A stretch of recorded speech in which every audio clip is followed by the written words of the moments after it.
eBay'de yeni açmış olduğumuz bu hesap her gün düzenli olarak ödemeye yapmaya başladı ve sürekli olarak her gün gönderiyor. Bazı günler 200 pound'un üzerinde, bazı günler 100 pound'un üzerinde ödeme yapmaya devam ediyor. Ayrıca diğer günlere geldiğimizde artık düzenli olarak bu kurmuş olduğumuz ekosistem sayesinde yapay zeka artık her gün düzenli olarak ödeme yapmaya başladığını kendi gözlerinizle görüyorsunuz ve bu sadece bir tane hesabım. Burada bakmış olduğunuz zaman bu hesapta her gün düzenli olarak sipariş geliyor. Hatta şu an 3 tane gelmiş. Neredeyse 200 pound'un üzerinde siparişi sistem otomatik olarak gönderiyor. Bu dükkanda ikinci dükkana geldiğimizde her gün yine düzenli olarak siparişlerin arka tarafta gönderildiğini görüyoruz. Üçüncü dükkanımıza geldiğimizde yine arka tarafta sürekli olarak siparişlerin sistem tarafından gönderildiğini görüyoruz. Peki bu sistem nasıl çalışıyor ve siz şimdi 7/24 insanlara ekstra para vermeden bu otomatik sistemi kendi dükkanınıza yapay zeka ile nasıl kurarsınız? İlk önce yapmanız gereken en önemli şeylerden bir tanesi videonun altına yorumlarda eBay Dropshipping yazdığınızda size vereceğim bu ücretsiz mini kurs sayesinde hesabınızı adam ve doğru bir şekilde oluşturmanız gerekiyor. Çünkü buradaki bilgileri eksik yapıldığı takdirde büyük ihtimal hesabınız çok kısa bir süre içerisinde kapanacaktır. Bunları engellemek amaçlı buradaki videoları ücretsiz olarak izleyip hesabınızı doğru olarak oluşturabilirsiniz. eBay ve Payoneer bağlanmasında işlemleri nasıl yapacağınıza kadar da detaylı olarak anlattım. Ayrıca Amazon ya da Etsy ya da affiliate marketingle de ilgileniyorsanız buradaki videoları da ekstradan izleyebilirsiniz. Adım 1. Burada gösterilmiş olan eBay hesabınızı ilk önce oluşturmanız gerekiyor. Bunun için ebay.com'a geldiğinizde hangi ülkeden satış yapacaksanız bunu doğru bir şekilde ayarlamanız gerekiyor. Benim önerim ebay.co.uk. Bunun sebebi eBay bizden herhangi bir şekilde ilk 300 ürün için fee almıyor. eBay fee kalkülatöre geldiğinizde de zaten sizler de detaylı olarak göreceksiniz. Buraya geldiğinizde ortalama olarak eBay ve Amerika'daki satış farkını sizler de görebilirsiniz. Örnek veriyorum, bir tane ürün satıyoruz. $100 ve ürünün bize maliyeti $30. Buraya geldiğinizde eBay bizden $14 yakın bir fee alıyor. Bizim cebimize kalan para bu büyük satıştan $56 oluyor. Peki buradaki senaryoda biz marketimizi İngiltere'ye çevirdiğimiz zaman aynı ürünü 100 pound'a satıp 30 pound'a ürünün maliyeti olursa eBay'den bize kalacak para 70 pound olduğunu görüyorsunuz. Arada ciddi bir rakam farkı var. Yani eBay neredeyse $15'lık bir eBay fee'sini buradaki senaryoda İngiltere'den almıyor. İkinci senaryoda eBay Global Shipping programına kayıt olursanız zaten teknik olarak İngiltere'den açmış olduğunuz bu hesapta tüm dünyada da satış yapabiliyorsunuz. Global Shipping programı sizin adınıza bütün ürünlerinizi eBay tarafından tüm dünyaya, yani eBay'in satış yapmış olduğu bütün dünyaya satmanızı sağlıyor. Bu işin en güzel yanı ne? Sabah uyandığınızda sizin adınıza arka tarafta yüzlerce satış siparişi geliyor ve bu siparişler burada görmüş olduğunuz gibi %100 kar marjıyla listeleniyor. Bunu nereden biliyoruz? Tabii ki ayarlarımızı yaptığımız zaman burada stüdyo kısmına geliyoruz. Store bölümüne geldiğinizde yapılan satışların ortalama olarak %100 kar marjıyla satıldığını buradan markup'tan görebiliyoruz. Bunu istersem 100'e, istersem 100'e kadar da çıkartabilirim. Bunun anlamı ne? Bunun anlamı eğer ben $100'a bir ürün satıyorsam %200 karla bu ürünü listeliyorum. Alırlar mı? Doğru bir şekilde yaptığınızda nasıl her gün düzenli olarak para geldiğini görüyorsunuz. Çoğu arkadaş eBay'de hesabını oturtması çok uzun zamanlar alıyor ama burada gördüğünüz gibi her gün geliyor. Her gün 10, 60, yani bazı günler 10 pound, bazı günler baktığınız zaman arkadaşlar yüzlerce pound'un üzerinde geliyor. Fakat bu pasif olarak arka tarafta benim kurmuş olduğum 20 tane dükkanda çalışıyor ve her dükkandan ortalama olarak 3 ile 5 bin pound'a yakın bir satış geldiğinde siz arka taraftaki sistemin nasıl çalıştığını tahmin edin. Burada yaklaşık neredeyse ortalama 1000'den fazla hesap yönetim sürecinde sevgili arkadaşlar. Arka tarafta burada yapmış olduğum çoğu kişi bana soruyor özelden, işte ben hesap yönetimine katılırsam ne kadar satış yaparım? Arkadaşlar burada size örnek tabloları gösteriyorum. Bunlar olabilir de hiç de olmayabilir. Bu sizin kendi tercihinize kalacak. Çünkü bu ticarettir. Bu gördüğümüz hesapta ortalama olarak $5.000 üzerinde bir satış yapılmış. Bunun diğer fiilleri ve giderleri çıktıktan sonra $4.441 ortalama olarak bir ayda pasif gelir kazanmış. Öteki dükkan burada yine aynı şekilde ilk 31 gününde $1 üzerinde, 1000 pound'un üzerinde satış yapmış. Burada baktığınız zaman ortalama olarak genel bir şekilde görebiliyorsunuz. Yani doğru bir şekilde ilerlediğinizde ilk ayınızda $3.000 üzerinde ve 90 günlük bir sürecin içerisinde ortalama olarak $12.000 üzerinde bir satış gerçekleştiğini görebiliyorsunuz. Tabii ki burada farklı senaryolar var. Mesela sıfırdan açılmış, hiç satış yapılmamış bir hesap bağlandığında da bazen sadece 30 günde 130 pound'a yakın bir satış da gerçekleşebiliyor. Arka tarafta diğer bir Amazon hesabında ilk 3 ayda $273.000'lık satış da gerçekleşebiliyor. Tabii ben burada eBay üzerinden konuşuyorum ama anlatmaya çalıştım. Mesela aynı senaryo senaryoda. Buraya baktığınızda yeni açılmış bir hesapta ortalama ilk ayında $134 bir satış yapılmışken buradaki eski bir eBay hesabında hesap yönetim süreci gerçekleştiğinde mesela %1000 arttırdık bunun şeyini. Bugün günlük olarak zaten hesap yönetimi parasını çıkardı ve bir ayda baktığınızda $32.000 satış yaptı. Dediğim gibi ben eski dükkanlar bazen soruyor işte benim hesabım yeni ne olur? Aradaki farkı az çok anlayabiliyorsunuzdur. Mesela bu 6 aylık bir hesapta yönetime başladığında şimdiki farka bakın. İlk ayında neredeyse ortalama olarak yani ilk gününde neredeyse $365.000 yakın bir para aldı. Bu sistem benim 16 seneden beri kurduğum sistem yani şu an yeni olan bir şey değil ve 100.000'den fazla insan bu sisteme katıldı. Verdiği puanları da buradan görebiliyorsunuz. Hatta Türkiye'deyim. İnşallah kısmet olursa da bir buluşma ayarlayıp sizlere de sürekli olarak bunları canlı olarak da göstermek istiyorum. Katılmak isteyen varsa webinar yazsın. Ona göre de ben bir yer ayarlayayım. Burada yönettiğimiz hesaplarda bazı örnekler var. Burada arka tarafta aylık olarak 89 tane sipariş gelmiş. Örnek veriyorum. Diğer hesapta 91 tane gelmiş. İlk aylarına baktığınızda en azından bir öngörü yapabilirsiniz. İlk ayında 63, ilk ayında 5, 25, 15, 128, 44 ve bunda 1000'den fazla farklı ülkelerde sattığımız için satış olmuş. Bunda 100 taneye yakın. Ortalama olarak dediğim gibi bazı ürünlerin arkadaşlar kar marjları sürekli olarak değişiyor. Peki şimdi bu süreci nasıl yapacaksınız? İlk önce eBay hesabı açtıktan sonra bir PNL hesabı açacaksınız ve ikinci el ürün listediğinize emin olun. Ürünü listedikten sonra sizi böyle bir sayfaya yollayacak.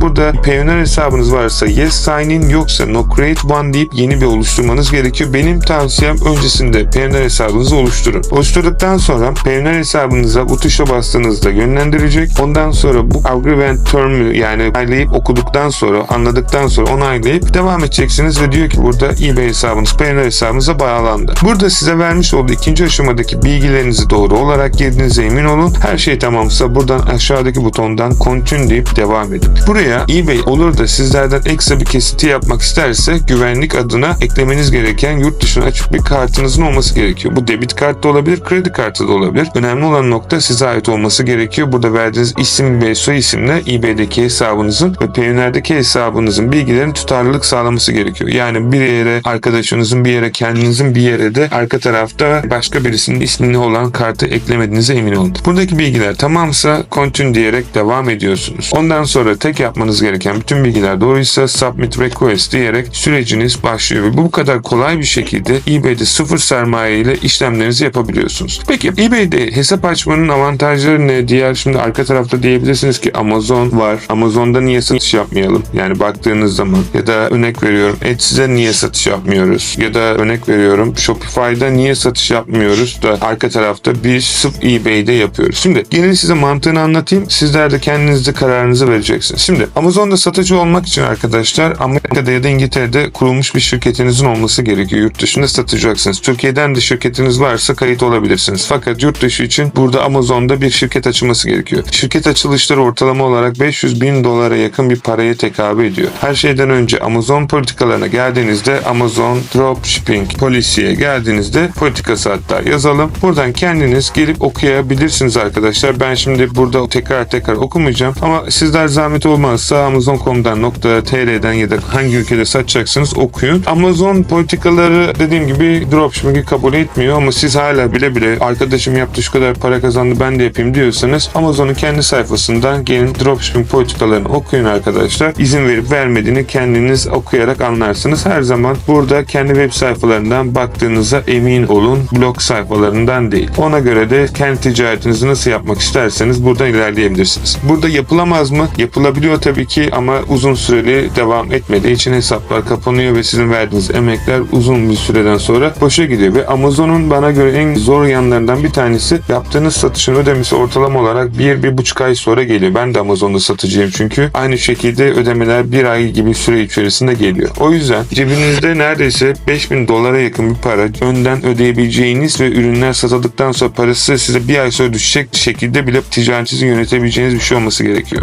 Etsy'de yapamaz mıyız? Etsy'de yapabilirsiniz ama dropshipping ürününü istediğinizde Etsy hesabınızda aynı şekilde kapanacaktır. Etsy'de çok ciddi bir şekilde komisyon ödemeleri var. Yaptığınız satışın neredeyse çeyreği Etsy platformuna gidecek. Ödemelerde yine dediğim gibi vermiş olduğunuz banka hesabınıza ortalama 1-2 haftalık bir süre içerisinde düşecektir. Ayrıca Etsy platformu dropshipping yaptığınızı anladığınızda da bütün emekleriniz boşa gidecek şekilde hesabınızı kapatacaktır. Gelelim Shopify'a. Shopify dropshipping yapmanızı sağlayan güzel bir platform. Fakat dünya üzerinde on binlerce Shopify ve on binlerce internet sayfası olduğu için arkadaşlar, buradaki senaryoda ürünlerinizi Shopify'a listelediğinizde teknik olarak kimse almayacaktır. Çünkü kimse sizin nerede olduğunuzu bilmeyecektir. Organik trafik çekebilmek için çok büyük bir sisteminizin olması gerekiyor. Böylelikle burada gördüğünüz satışları yapabilirsiniz. Ya da eğer bunlar yoksa günlük ortalama olarak Shopify'a dükkanınızda yüzlerce, binlerce dolarlık reklam çıkmanız gerekiyor. Reklam çıkmasını bilmiyorsanız çok ciddi şekilde danışmanlara para vererek bu süreci ilerletmeniz gerekiyor. Aksi takdirde paranızı boşa atarsınız ve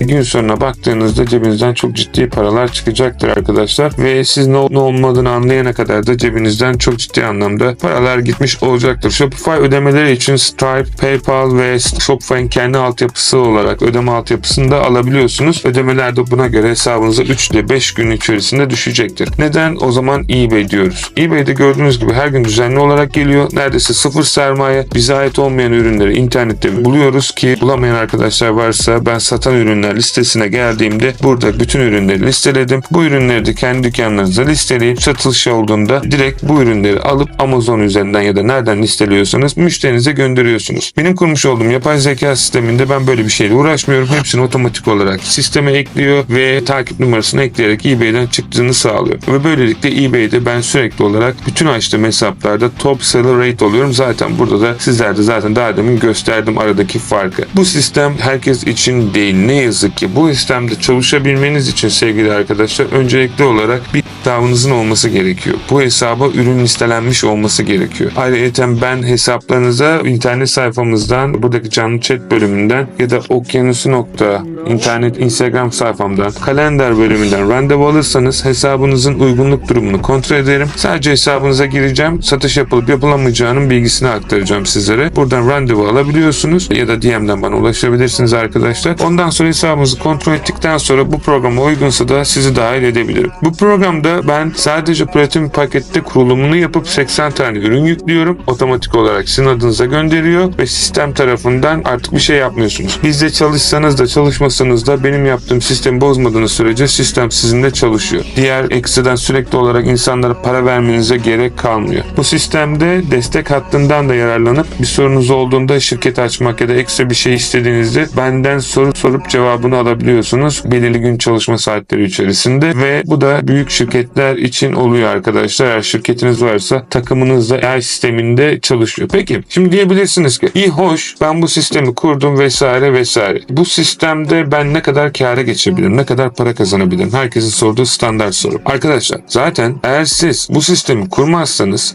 4 tane çalışan arka tarafta ortalama olarak 500 pound'a yakın aylık yazılımlara ürün araştırma, ürün yükleme, ürün bulma gibi yazılımlara para vereceksiniz. Arka tarafta 7 internette bu ürünleri araştırmaya başlayacak, çalıştırmaya başlayacak ve takımı yöneteceksiniz ve her şeyden de önemlisi bu bilgiye sahip olacaksınız. Çalışanınızın ne yaptığını bilmezseniz onun ne yaptığını anlamadığınız için sistemi ilerletemezsiniz. O yüzden de ortalama olarak piyasada 1000, 2000, 3000, 4000, 5000 dolara satılan yazılımlara para verip bunları 6-7 ay gibi bir süre içerisinde sistemin nasıl çalıştığını anlamaya başlayacaksınız. Ve zaten gün sonunda ortalama 1 yıllık bir süre içerisinde sizin cebinizden bu vereceğiniz paraların çok üzerinde zaten para çıkacağını kendiniz tecrübe edeceksiniz. Bu sistemi biz kurduğumuzda ya da bir başkası bilmiyorum size bırakıyorum. Zaten sizin yapmaya çalıştığınız şeyi ben size 10 dakika içerisinde kuracağım ve böylelikle böyle bir dükkanınız artık sizin adınıza 7/24 çalışacak. Artık insanla uğraşmanıza gerek yok. Diğerleriyle uğraşmanıza gerek yok. Sistem 7/24 çalışıyor. Zaten çalışmasa bu kadar insan bunlara kayıt olup böyle puanlar vermez sevgili arkadaşlar. Varsayalım hani arka tarafta bu tamamen zaten sadece bir tanesi alınan sonuçlara bakın yüzlerce yönettiğim hesap var. O yüzden herkese almıyorum bu programa. Bunu anlatmamın sebebi sadece ve sadece herkesin yapabileceğine inanıyorum ve gerçekten para kazandırmak ya da çalışmak istediğim dükkanlar varsa onlara da yardımcı oluyorum. Bu sistem dipnot. Herhangi bir şekilde arkadaşlar komisyon üzerinde çalışmaz. Bilginiz olsun. Yani bütün kazandığınız para, kârı, her şeyi size kalır. Ekstradan sizin her yaptığınız satıştan para alarak sizin satışlarınızın çünkü baktığınız zaman şimdi ay sonunda örnek veriyorum burada bir işlem gerçekleşmiş ve diyelim şimdi diyebilir ki insan ben komisyon çalışıyorum. Her yaptığım satıştan %50 komisyon ya da %30 komisyon veriyorum. Şimdi baktığınız zaman benim sistem 7/24 çalışıyor diyelim 500 poundluk sisteme katıldınız. Sadece örnek veriyorum. Onu da değiştireceğim çok yakın zamanda. Fiyatı fiyatını arttıracağım. Mesela burada bu dükkana ben 32 bin dolar kazandırmışım. %50'sini alsam, diyelim ki 30'unu alsam bana ortalama olarak bu dükkandan 10 bin pound aylık ödemesi gerekiyor. Ama buradaki senaryoda benim kurduğum sistemde sadece